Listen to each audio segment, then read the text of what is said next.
mbokk ñuy teewlu ci Sénégal 7 dal leen ak jàmm ci seen 4e épisode bu affaire Petro-Tim à vous de juger émission bi lu ko tax a jóg di saytu lu ñu dippee affaire Petro-Tim ñuy njott ne ay kilifa dañoo jot kopparu ger weccoo kook ay contrat pétrogaz yi ñu jàpp ne émission bi du tribunal ndax tribunal mooy wax diw moo def wala deful ñu jàpp itam ne tribunal maanaam attekat bi war na ci am yoon ndaxte kat bu ñuy tudd koppar gu doy noonu ak nit ñu am dayo bu doy noonu faw daal yoon dugal ci loxoom ngir sénégalais yi xam lan moo ci am ak lan moo ci amul. tey nag ci 4e épisode affaire Petro-Tim à vous de juger dañoo bëgg a def taxaw seetlu bu yaatu ci kenn ci ndeyu mbill yi muy Frank Timis am Frank Timis indil Frank Timis ñu bëgg a gëstu bu baax kan mooy nit kooku di Frank Timis parce que looloo tax a jóg émission bi ay pàcc la ay épisode la te dañ ko bëgg a jëlee ci tàmbale ba fu muy yem ñu yaakaar ne ci kanamu tribunal lay sottee ndax loolu suñu conviction la te loolu la ñu gëm aussi donc tey ñuy def taxaw seetlu bu baax ci Frank Timis moomay nga xam ne ni takk na ci rip takk na ci it bu baax a baax bëri na kon luñ koy joxoñ baaraamu tuuma Frank Timis moomu mu ngi fekk baax ca Roumanie mu ngi juddu en 1963 foofee ca Roumanie bu mu nekkee xale nag xaleem taxu ko woon neex noonu waaw dundam métti woon na ndax bu ma amee fukki at ak ñaar la ñu faat papaam ndax jamono jooju Roumanie dafa nekkoon ci benn dictature bu méttee métti ndax le président communiste Ceausescu moo fa nekkoon moo doonoon benn dictateur bi nga xamoon ne ni xaw na brutal lool te daawul woon supporter yenn opposition yi te papam dañ ko catalogué woon comme quelqu'un ki nga xam ne ni anti régime la maanaam àndul ak régime bi nuñ ko faatee dañoo fëgg seen buntu kër mu ubbi rek ñu dóor ko bal mu faatu donc noonu la ñu reyee papaay Frank Timis mu ñuy tudd ci affaire Petro-Tim te maamam itam noonu la ko régime bi reyee woon parce que ñoom seen famille dañoo jàppoon ne daal ñoom dañoo xaw a contre régime bi menace boobu nag doon plané seen kaw famille moo taxoon bu Frank Timis amee fukki at ak juróom benn dafa daw génn réew ma nee na dox na ba Italie bu mu doxee ba Italie am chance am visa réfugié dem Australie bu ma demee Australie aussi di liggéeyantu ay liggéey yu ndaw ba mujj tàbb ci benn mine di fa liggéey nee na nag liggéey ba métti woon na trop ba sax ci physique am dañ ko ci doon sentir ndax dafa demoon ba yaramam commencé développé ndax liggéey bi nu mu métti nee na aussi pour dàq coono gi da doon jëfandikoo drogue moom ci boppam reconnaître na ko mu ne jëfandikoo na drogue moo tax ñu condamné woon ko bu ma amee 19 ans ak bu mu amee 23 ans muy ñaari condamnation ndax da doon jëfandikoo drogue am na sax ñu gën a xóotal ne daal da ko doon trafiqué waaye loolu peut-être beneen débat la donc moom lu mu jàpp lu mu wax de mooy jëfandikoo na drogue te accepté na ko ndax condamné nañ ko ci à l'âge de 19 ans et à l'âge de 23 ans waaye aussi liggéeyam ci mine boobu mu ciy dox ay jéego ndax dafa mujj dem ba doon fa chef d'équipe 11 personnes ci équipe bu mu doon liggéey équipe bu 11 personnes mu dem ba ñu teg ko ci bopp ba mu doon chef d'équipe jamono di dox nee na ba mu am kàttan tuuti jënd mine bi moomal ko boppam ci noonu muy dox xamanteek benn homme d'affaires australien moom it muy yëngu ci wàllu mine ñu collaborer di liggéey ba dikkaat réewum ci Roumanie di fa gérer ay affaire mine ak yi na mel noonu la tàmbalee homme d'affaires bi ñu xam tey di Frank Timis doon homme d'affaires bi nga xam ne ni jàpp nañ ne multimilliardaire la ku am kàttan la ku puissant la ci noonu la tàmbalee am tur amit koppor addu jamono di dox ba mu ñëw tàbbisi fii ci Afrique rawatina ci Afrique de l'Ouest en 2004 la njëkk tàbbisi fii ci Afrique ca Sierra Leone doon gérer miinu fer bu gën a mag ci réew ma waaye aussi yamul woon foofu nde aussi jaar na Libéria jaar na Gambie jaar na Côte d'Ivoire jaar na Burkina Faso jaar Sénégal ak yeneen réew comme Niger ak yi ni mel mais aussi dafa am benn réputation bu xaw a doy waar ndax réew mu jaar rek daanaka coow da koy topp par exemple Gambie gi ñu dendal Adama Barrow bu mu ñëwee dafa nangu ñaari contrat de recherche yu mu fa amoon ci wàllum pétrole maanaam bloc pétrolier yu ñu ko joxoon ñaar pour mu def fa ay recherche Adama Barrow da koo nangu ndax nee na respecté wul ay engagement am ca Burkina Faso aussi amoon na fa coow lu mel noonu parce que joxoon nañ ko fa benn mine jamonoy Blaise Compaoré waaye tamit bu Blaise Compaoré daanoo kilifa yu bees ya dañ ne daal respecté wul engagement am daal di koy jëlee ci réew ma loolu naqari woon ko nag ba mu yóbbu Burkina Faso ci yoon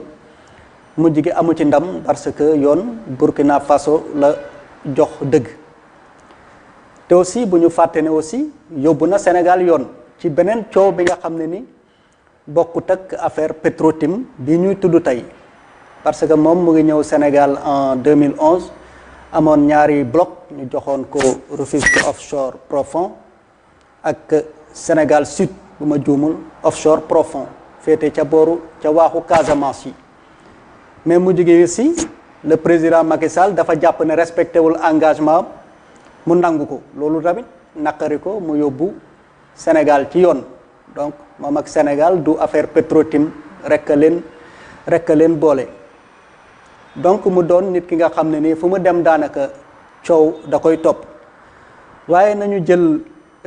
kenn ci ñi nga xam ne ni dañuy joxoñ baaraamu tuuma nguur geek nu ñuy gérer wàllum pétrole bi muy Thierno Alassane Sall mu wax ñu tuuti ci lu mu xam ci nit kooku di Franck Timis. Franck Timis baax na Sénégalais yi xam kan mooy Franck Timis. Franck Timis dañ ko tuumaal ba àtte ko jaayu drogue ci réew mi nga xam ne foofu la fekk baax muy Roumanie sañutu fa teg tànk ñu tuumaal ko yeneen ñaawteef koo xam ne tamit kenn xamu ko ci mbirum business wala leneen fépp ci àdduna bi lu muy ba mu génnee réewam taw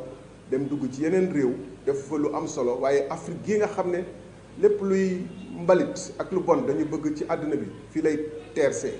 mu daal di ñëw fii séq ak nag Ablaye Wade ak Karim Wade te ku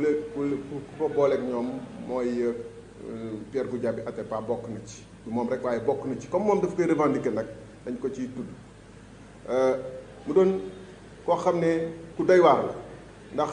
reportage BBC bii nga xam ne xaw na yëngalaat dossier bi lu tax waa BBC ñëw seet si ko dañ ko yàgg a topp ci ay njombe yu muy def mu defe woon ko Sierra Leone ba am fa ay boom ñu boom ci xëccu bu mu doon xëccu ay suuf yi nga xam ne am na ay minerais mu defoon ay njombe yu mel noonu fële ci Burkina Faso ba président Blaise Compaoré foofu tamit nee nañu rakku président Blaise Compaoré mi nga xam ne tey jii nii waa Burkina mu ngi daw làqu France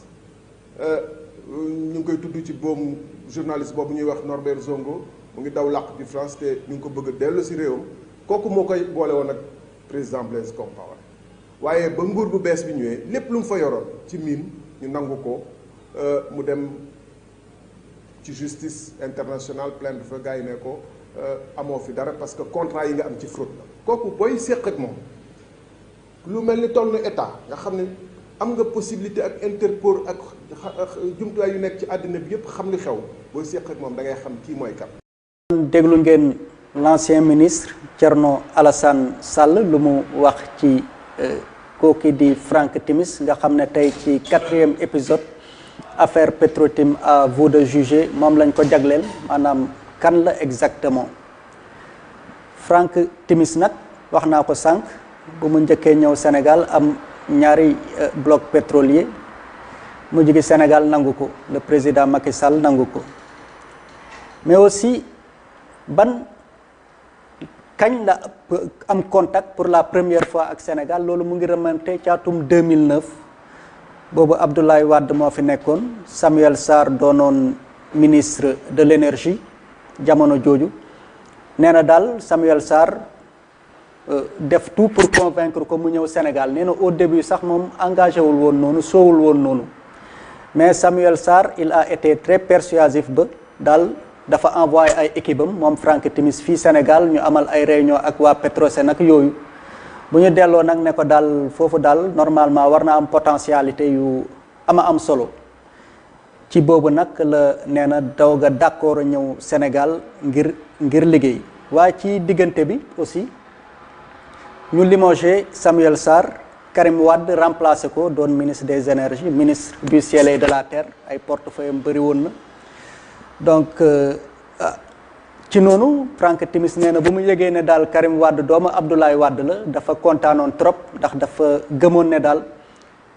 yéeneem dina antu parce que moom noonu lay fonctionner d'habitude day baax ñu koy rappeler parce que réew mu dem rek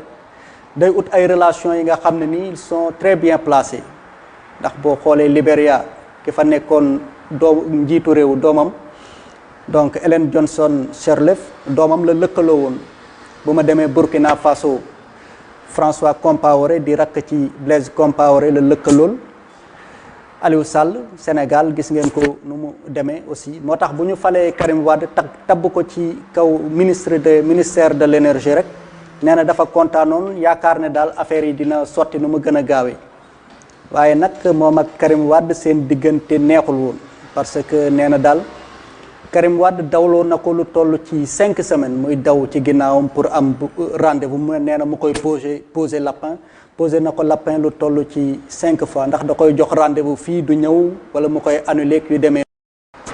nee na bu ko mbir yi soofee nag la dem ci xaritam muy Pierre Goudiaby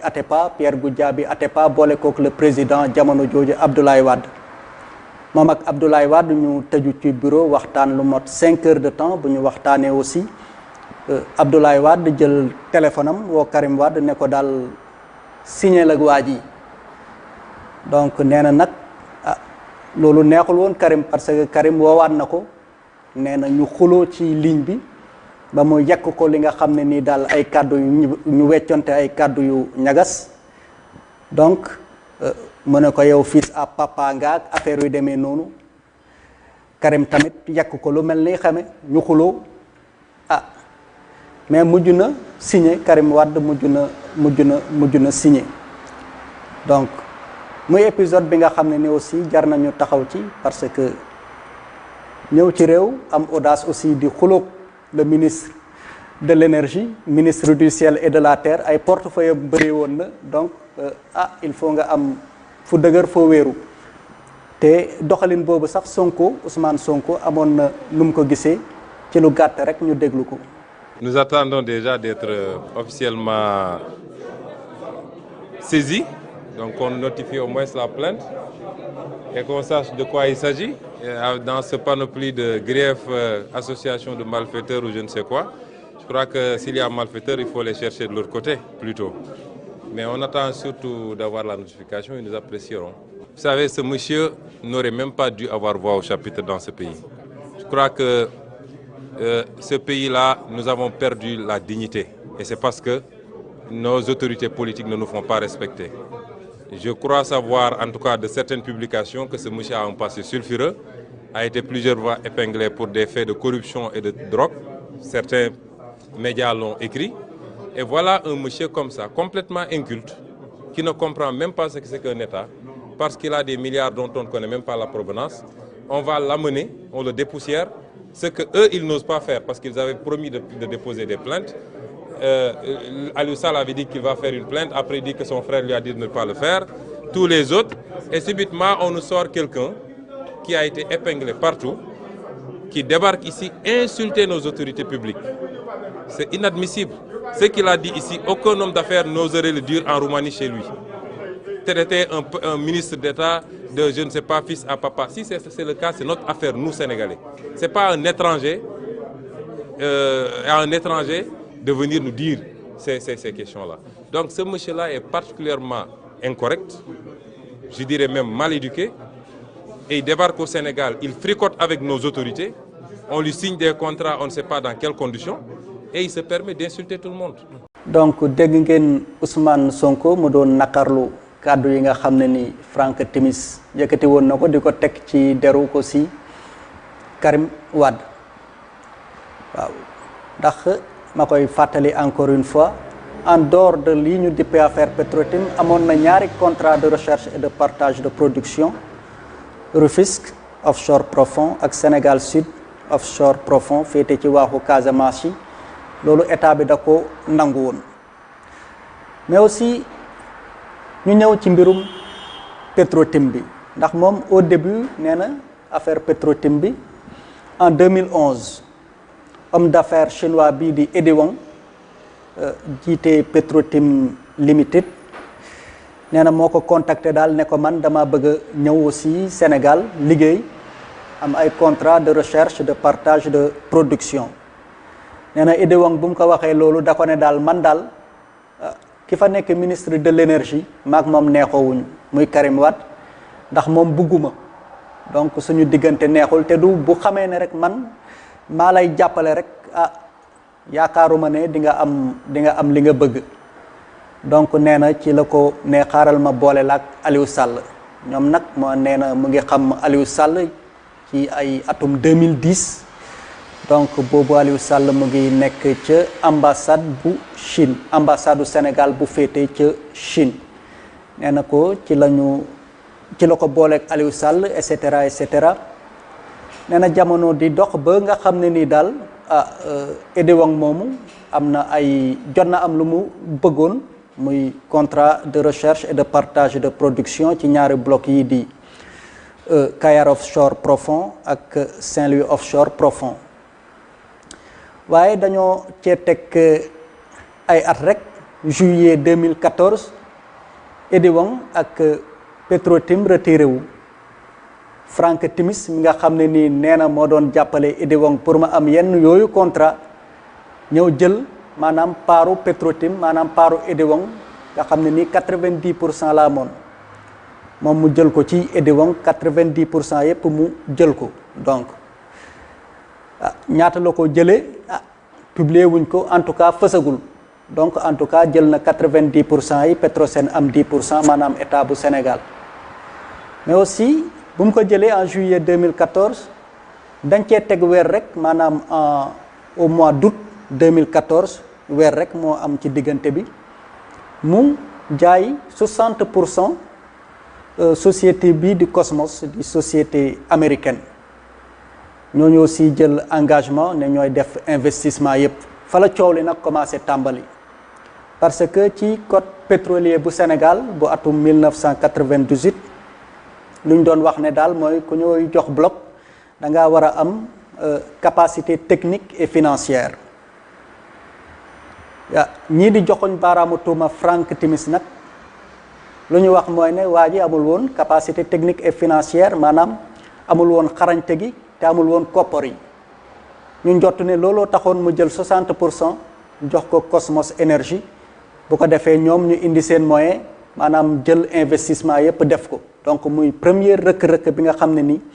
ñuy joxoñ baaraamu tuuma Frank Timis joxoñ nañ ko baaraamu tuuma maanaam loolu noonu parce que dañoo jàpp ne amul capacité technique et financière donc waruñu ko woon jox parce que bu mu jëlee 90% yi jël na 60% yi yóbbu Cosmos jox ko Cosmos ñëw jël engagement ne mooy investir mooy def lépp kon léegi Frank Timis jox na Cosmos Énergie 60% ci 90% yu mu amoon mu des 30% waaye en 2017 30% yooyu nag da koo jël jaay ko BP di société boo xam ne nii mu ngi fekk baax ca Angleterre fala nag coow li gën a jóge parce que foofu sax la waa suñu naataango yu BBC gën a def saytu parce que ñoom dañoo jàpp ne daal mu ngi ko jaayee BP 250 millions de dollars ba pare di ci am ay royalties mooy 6 000 milliards yu ñuy dégg 6 000 milliards jox ma sama 400 000 jox ma sama 400 000 6 000 milliards yooyu ñuy dégg sur 40 ans la maanaam bu mu ko jaayee BP moom ak BP lu ñu déggoo mooy ne daal maanaam tokku pétrole bu génn rek moom day am lu mu ciy am ci diiru 40 ans diiru 40 ans boobu nag la ñu calculer ba mu mot 6 000 milliards yi nga xam ne ni ci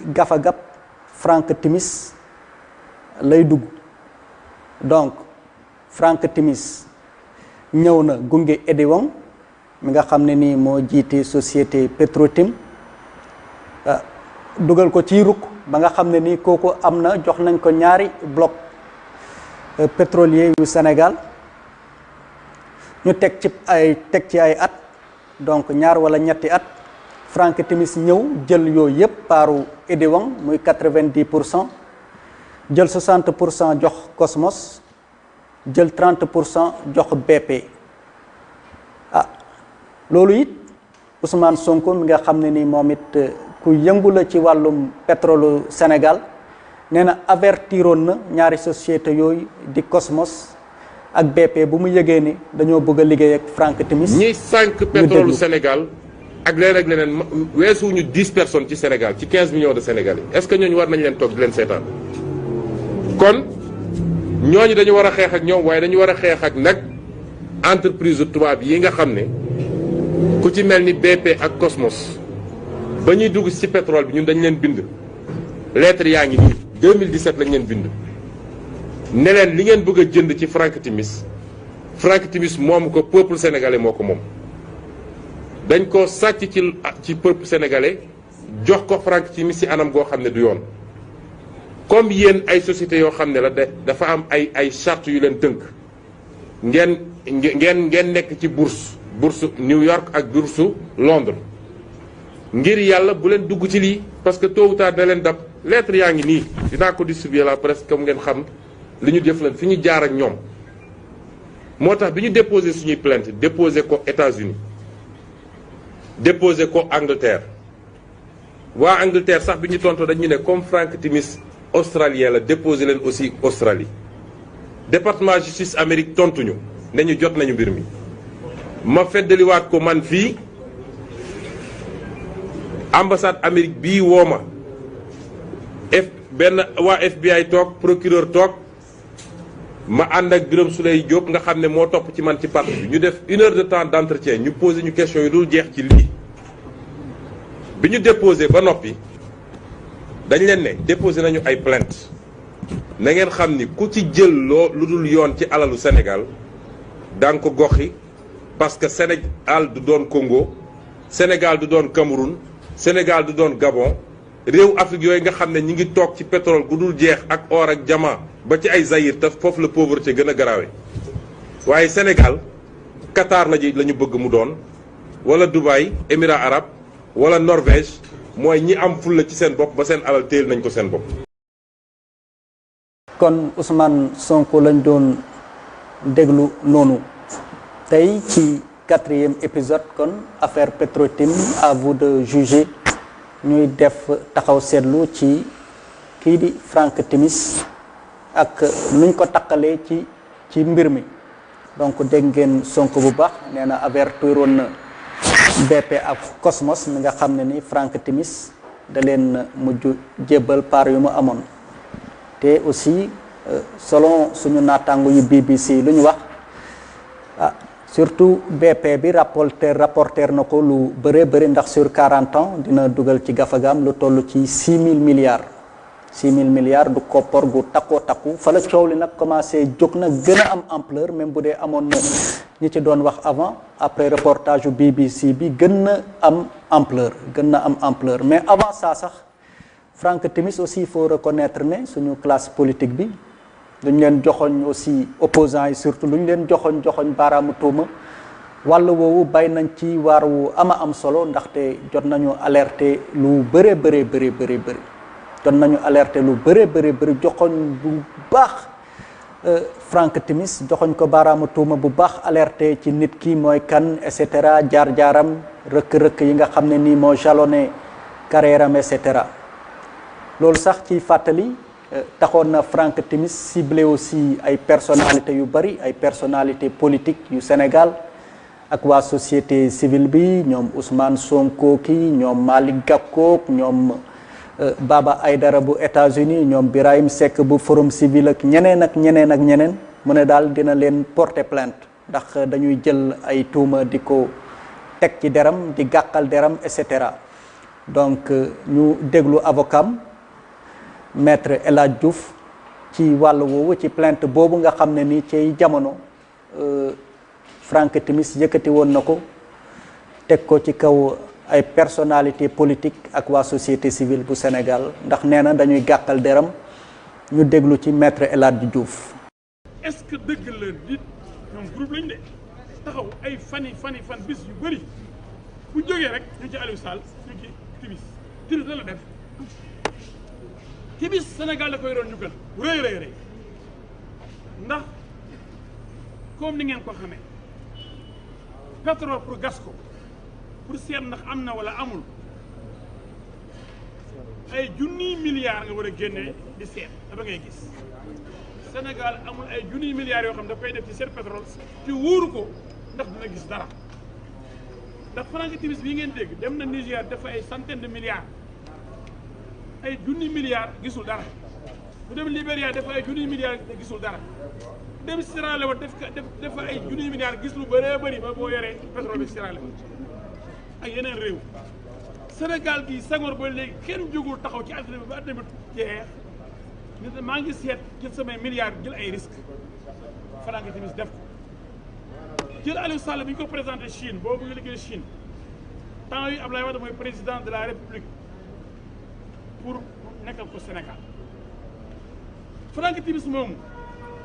ki ko jox suuf si noonu gëstu Abdoulaye Wade la Souleymane Ndéné Ndiaye moo ko contresigné par le premier ministre Souleymane Ndéné Ndiaye signature Abdoulaye Wade gi nii Souleymane Ndéné ngi nii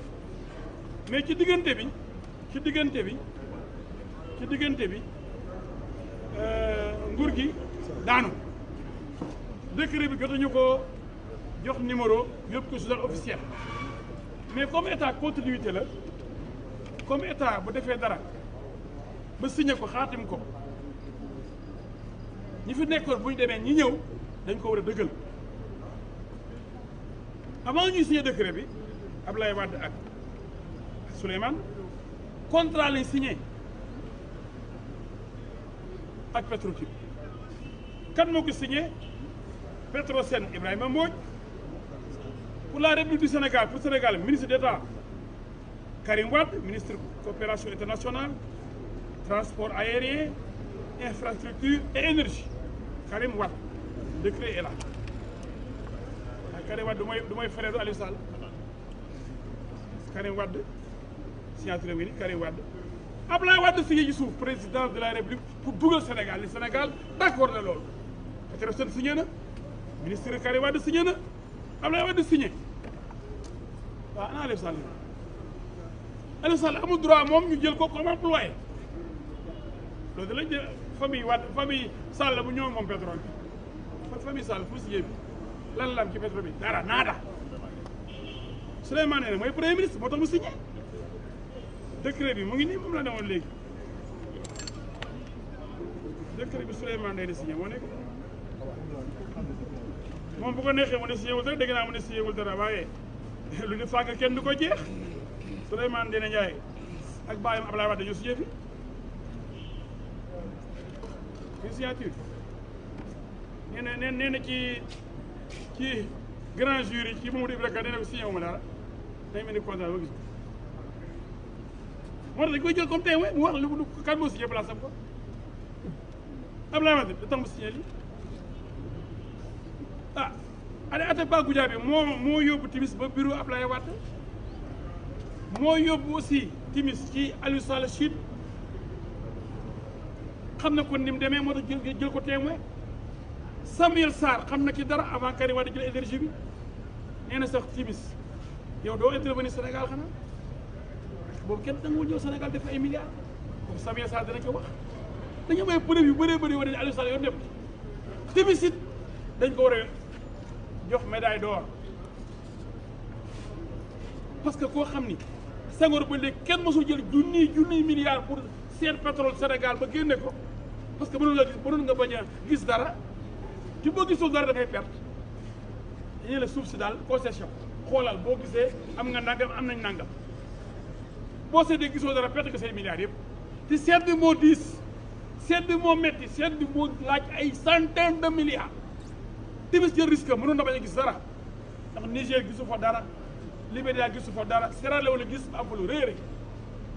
waaw bu ñëwee Sénégal di seet yàlla dafa gis Sénégal war a am ay centaine de milliards de dollars ci loolu ngeen di xeeb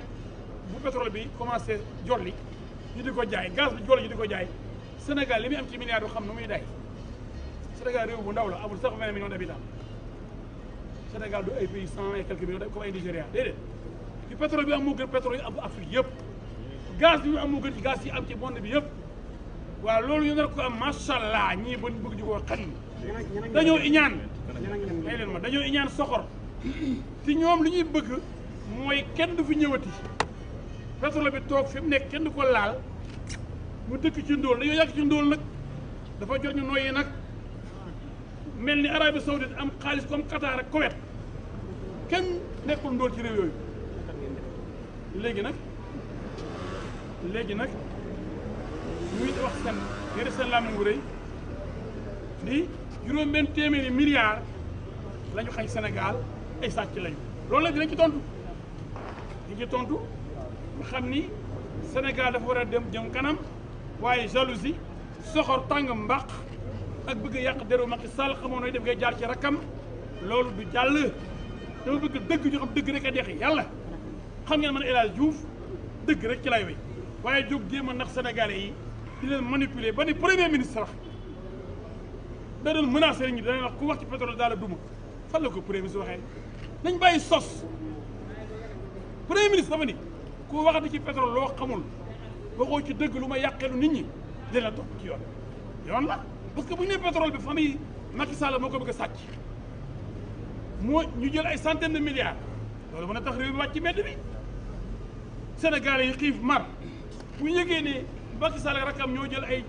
téeméeri milliards nangu pétrole bi moomal ko seen bopp kenn du nangu loolu mën a tax nit ñi cëpp ci mbedd bi rayante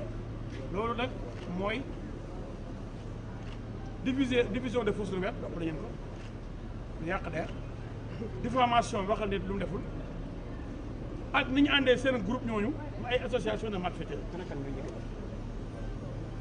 léegi nag comme ñoom dañuy tontu fu ñu waxee ñun ëpp ñu xat am na benn groupe première vague mooy premier groupe bi jàll Malick Gakou moo ko jiite nee nañ suba la ñuy tontu ñu leen dëkk ko Malick Gakou jiitee am na ku ñuy wax professeur Malick Ndiaye léegi ko bi tëb di dal Birahim Seck Ndiaye xam-xam doomu Diop Decroix politicien la Abdoul Mbaye premier ministre la moo signé fii gi gën signature am de dama leen ko gars yi Abdoul Mbaye signé fii Abdoul Mbaye ak Macky Sall Abdoul Mbaye Macky Sall parce que décret ba Souleymane Ndéné Ndiaye signé woon ak Ablaye Wade pour remplacer Ablaye Wade ak Souleymane Ndéné Ndiaye Macky Sall ak Abdoul Mbaye ñoo dëgg décret ba mu ngi nii c'est la continuité de l'état mooy état te ku ñëw it da ngay dëgg la fi nekkoon parce que bu ñu jël war ginnaaw amul tànk ginnaaw état kanam rek xam nga gars yi dëgg dafa ne opposition bu bees bi nag daa ne limal ñëpp li ñu bëgg dafa yomb Abdoulaye Wade dafa xeex rayante ay at dem prison ñafe gars yi nag ñoom dañoo foog ne ci Moussa Gueye lañ leen di xamee ñoo xam ne kenn xamale woon suma xarit mut baan journaliste bu ay la wax ci bees la waaye bëgg na yëpp xamee Mamadou Lamine Diallo tekki député la sama collègue la waaye moom it nee na ma expert bi dana ñëw wusi ci yoon Adama Gaye daana bind nag sama mbokkaw la ko wàlla sama xarit la xam-xam màcc lool ci relation internationale waaye nag comme léegi Latif Coulibaly daa tax journaliste yu bëri bëgg a nekk ministre fu nekk da nga yëngatu pour que ñi nga àndal bu ñu faloo yéen nga roof am ministère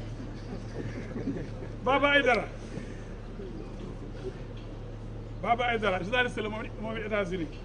léegi def naa ne journaliste yi moom am nañ seen place bu baax yàgg ñu ko mas ñu ko ñàkk sax mais léegi moom dëkk doo dee wàlle Ousmane Sonko moom xam ngeen ni moom wàcc bees la waaye moom nit ñëwee dafa garaaw mooy génne nee na yow ay secret waaye xam nga yenn proposition yi bu joxe ci réew mi su ko dégg ci benn xeex ci réew mi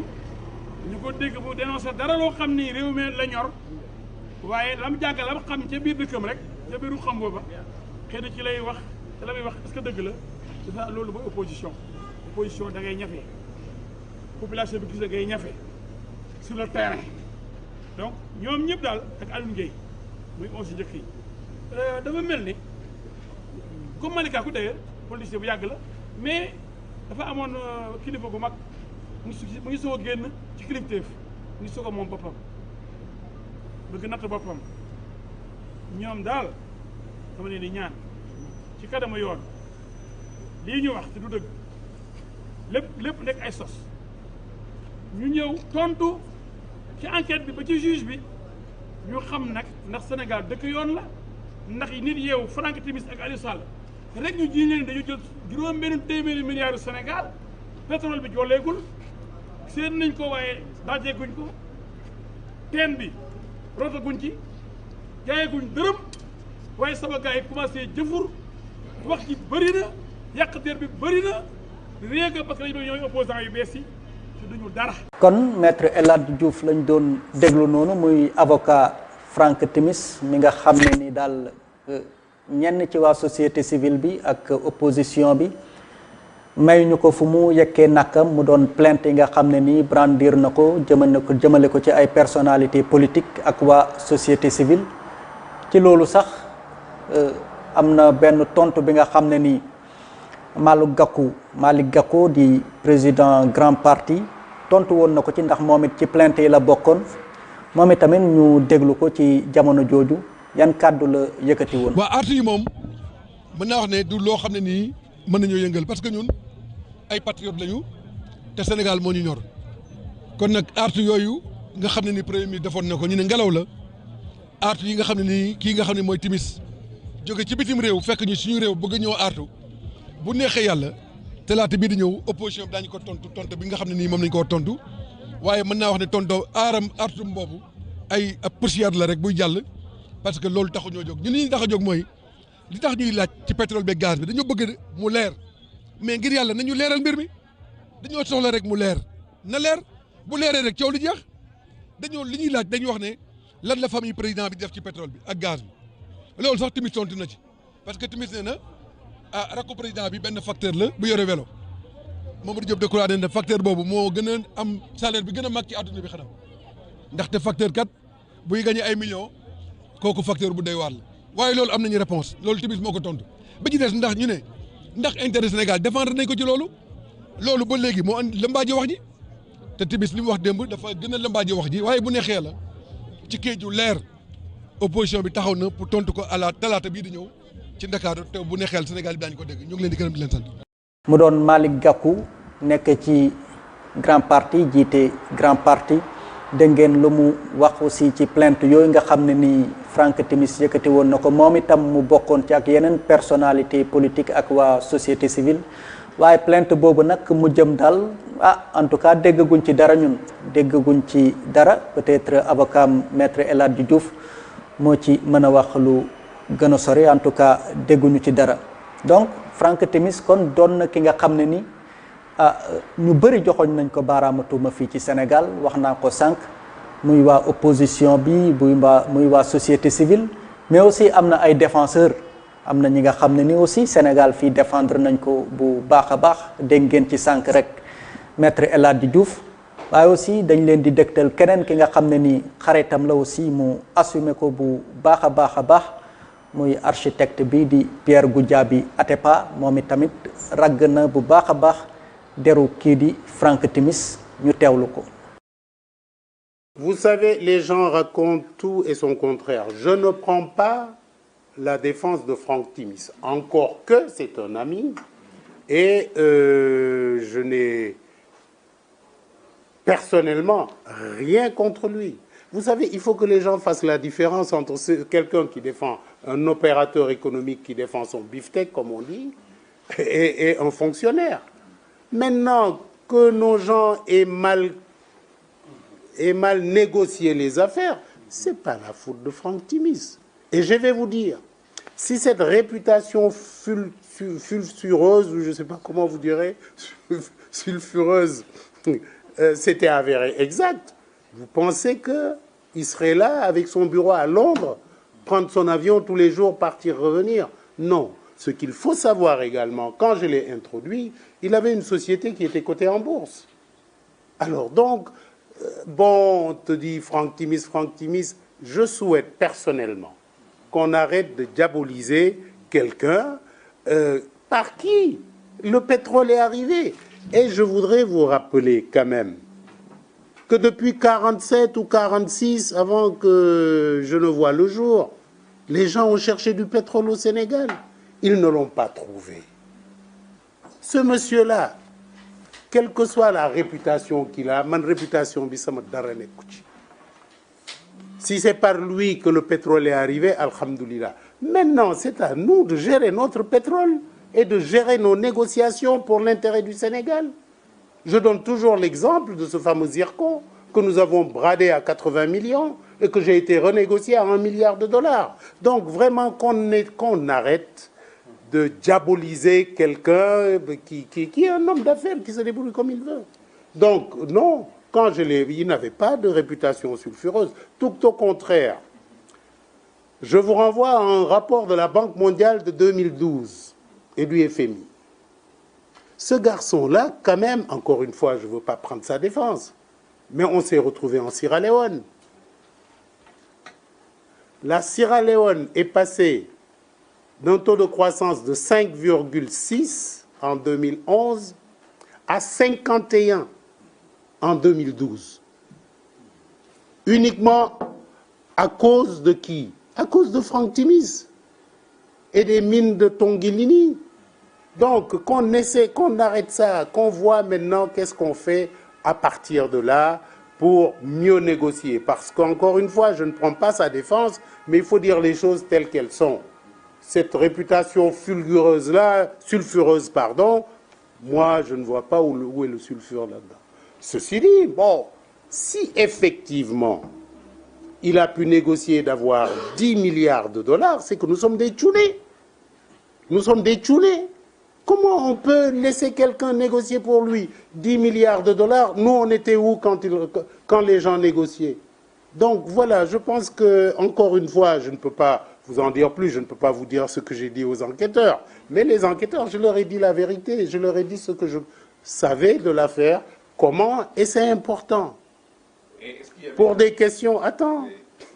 Et ça, je le dis, donc je peux le répéter. C'est moi qui ai convaincu Wade qu'il fallait signer un contrat. C'est moi qui l'ai convaincu. Et je lui ai donné un argument qui est ceci. Si vous ne le laissez pas forer chez nous, il va forer chez les voisins. Et connaissant un peu comment se passent les bassins, s'il trouve chez le voisin, s'il siphonne, c'est le nôtre qu'il prend. Ah, il m'a dit oui, tu as raison, donc voilà, je vais le laisser faire. Fofu nak la ci sama affaire, fofu la ci sama intervention yem. Ce qui s'est passé, vous le savez aussi, quand je l'ai présenté, Petrotim n'existait pas. Donc voilà ce que je voulais vous dire. Vous m'excuserez, mais je ne pourrai pas en dire beaucoup plus. Ce que je souhaite, c'est que vraiment, encore une fois, que les gens sachent que oui, on a trouvé du pétrole, mais c'est une première découverte. Est-ce que vous savez qu'il y a actuellement des gens qui travaillent sur un puits qu'on appelle Tiger Shark?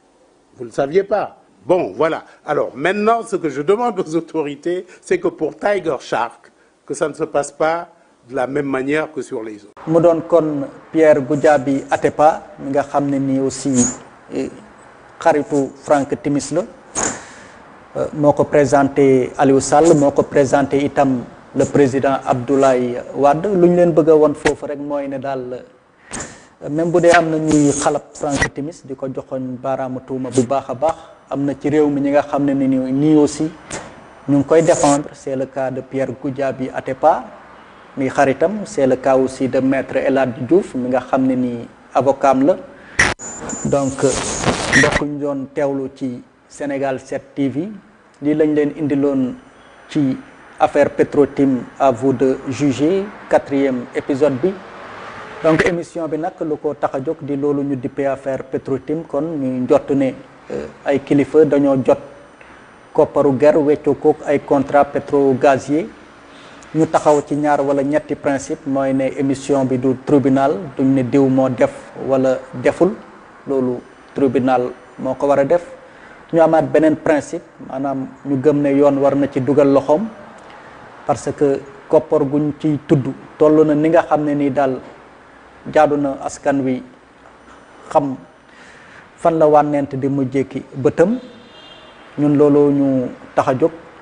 te dinañ def suñu kemtalaay kàttan ba nga xam ne nii daal dinañ ko topp daal ba ca cëppaandaw ga loolooy suñu yéene incha allah dinañ ko topp ba ca cëppaandaw la ca tàmbali ga wax nañ ci lu bëri ci suñu ñetti épisode yu weesu épisode bii di ñëw aussi dinañ gën a xóotal mbir mi donc ñu leen di dig daje rek beneen yoon ci affaire Petro-Tim, à vous de juger jërë ngeen jëf